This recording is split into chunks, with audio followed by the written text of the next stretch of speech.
Good afternoon, Yvonne. It's a pleasure to see you this afternoon. I am very keen to find out more about your work as a social entrepreneur with Miyonga Fresh Greens. I know that you're being sponsored by SheTrades, and I would like to hear very much how the program has been supporting you. Thank you so much. It's a privilege to be on this call. So, Miyonga is basically a business that's working to transform waste into opportunity. The company works to address two main challenges. The first one is agricultural food waste, and the second one is poverty and unaffordable education.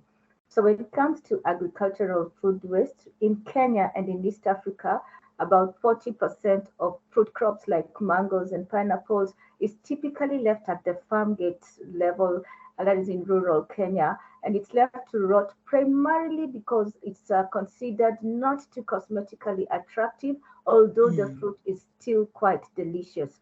To complicate this problem further is the fact that a lot of women are actually the ones who are rural farmers in Kenya. So to escape intergenerational poverty, women who do most of the farming in rural Kenya need more income opportunities to provide for their families.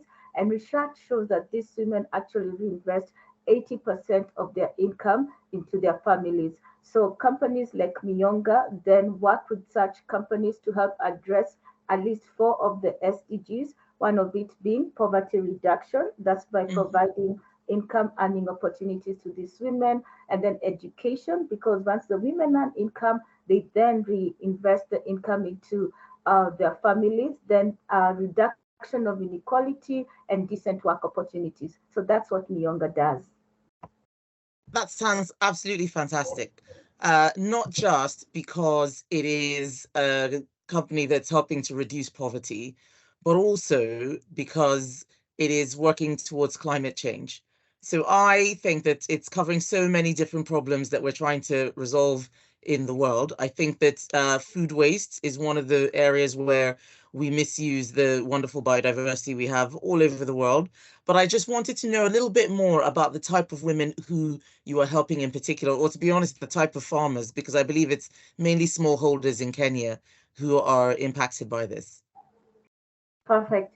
So let me just start by saying I'm like one of the people who was typically a farmer. The company first began just as a farmer.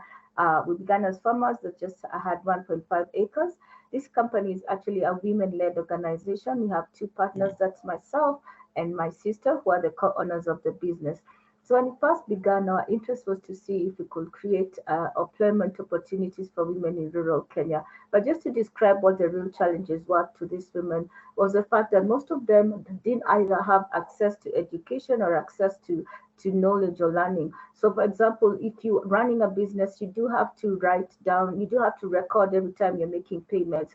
And with rural Kenya, you had to make them sign that they're receiving a payment. So one time you're trying to convince the women to sign for their payment, and they say, and someone whispers, "I'm sorry, but they don't want to sign." And I ask, "Why don't they want to sign?" They say, they can't sign, not because they don't want to, but because they literally cannot. So what Mm, we then decided as a business was to make sure that we could make these women, the business so successful that these women would have an opportunity to earn an income, then give the opportunities they didn't have to their children.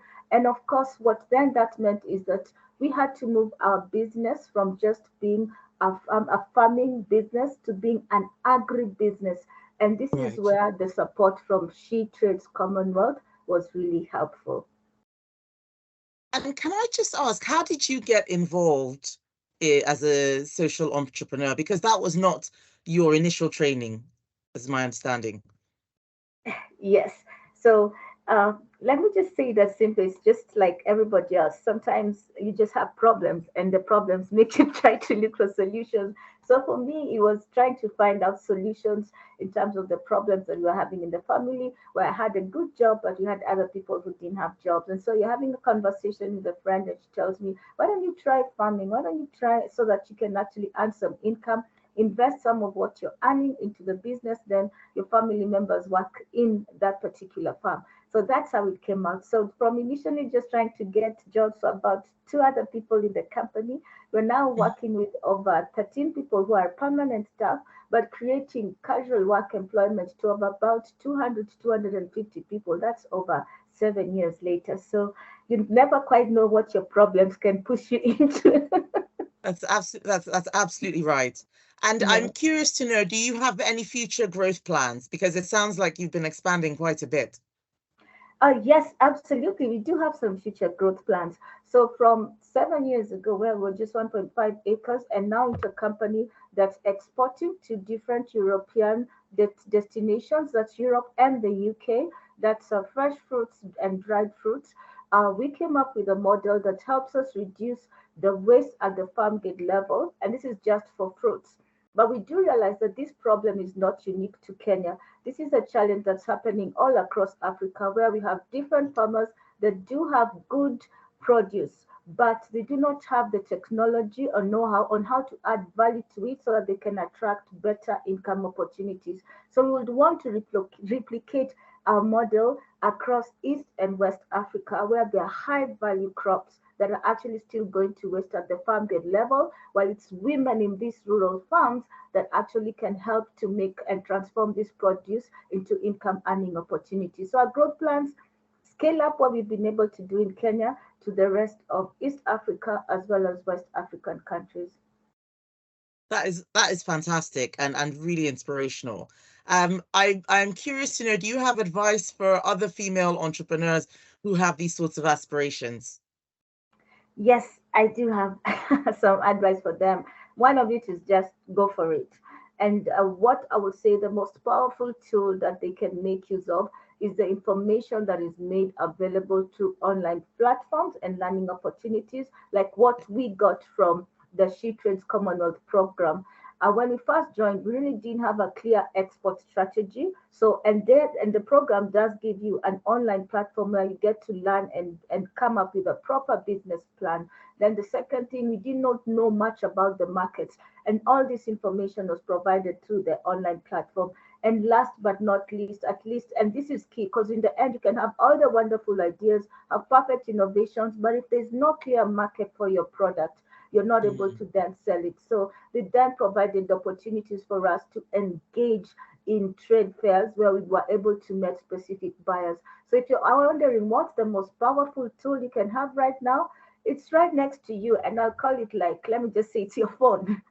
If you can access your phone, you can access information and make use of the open learning opportunities available. That's fantastic. And my final question, Yvonne, do you have any questions for me around International Women's Day? What would you like to ask me, or what would you like to ask the work that we do with SheTrades to do? Well, I'm hoping that the question that I have is that from this International Women's Day, this is a one-off event that comes once every year. And of course, there are training opportunities that are available. But I would love to have more opportunities available for women to actually share their learnings, even Okay. when there's not one event happening. So my question to you is, would you make that possible for us? I think we can make that possible. I think we can make that possible. It is a good challenge for us. And this International Women's Day, I think you've given us a challenge for the next one. By the next one, we should have had an opportunity for women across the world who are benefiting from this program to be able to share their learnings with each other. Yes. All right. Yes. It was a pleasure to meet you, Yvonne. Thank you so much for your time. Thank you so much, and do have a happy International Women's Day. Bye. Thank you. Bye-bye.